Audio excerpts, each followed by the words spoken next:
CC একদিন অমিতকে স্পষ্টই বললে,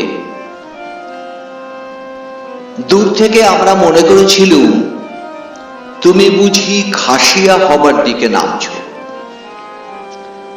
এখন দেখছি তুমি হয়ে উঠেছ যাকে বলে গ্রিন, এখানকার পাইন গাছের মতো। হয়তো আগেকার চেয়ে স্বাস্থ্যকর, কিন্তু আগেকার মতো ইন্টারেস্টিং নয়। অমিত ওয়ার্ডসওয়ার্থের কবিতা থেকে নজির পেরে বললে, প্রকৃতির সংসর্গে থাকতে থাকতে নির্বাক নিশ্চেতন পদার্থের ছাপ লেগে যায় দেহে মনে প্রাণে, যাকে কবি বলেছেন মিউট ইনসেন্সেট থিংস।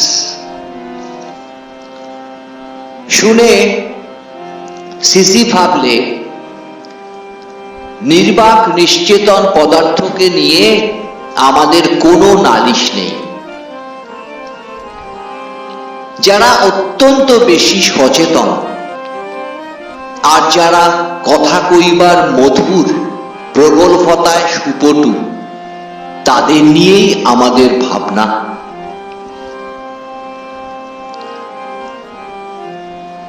ওরা আশা করেছিল লাবণ্য সম্বন্ধে অমিত নিজেই কথা তুলবে। একদিন, দুদিন, 3 দিন যায়, সে একেবারে চুপ। কেবল একটা কথা আন্দাজে বোঝা গেল, অমিতর সাধের তরণী সম্প্রতি কিছু বেশি রকম ঢেউ খাচ্ছে। ওরা বিছানা থেকে উঠে তৈরি হবার আগেই অমিত কোথা থেকে ঘুরে আসে।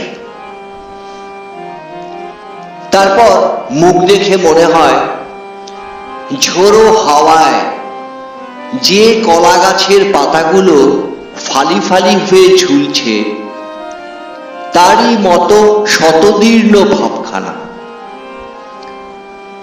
আরো ভাবনার কথাটা এই যে রবি ঠাকুরের বই কেউ কেউ ওর বিছানায় দেখেছে। ভিতরের পাতায় লাবণ্যর নাম থেকে গোড়ার অক্ষরটা লাল কালি দিয়ে কাটা। বোধহয় নামের পরশ পাথরেই জিনিসটার দাম বাড়িয়েছে।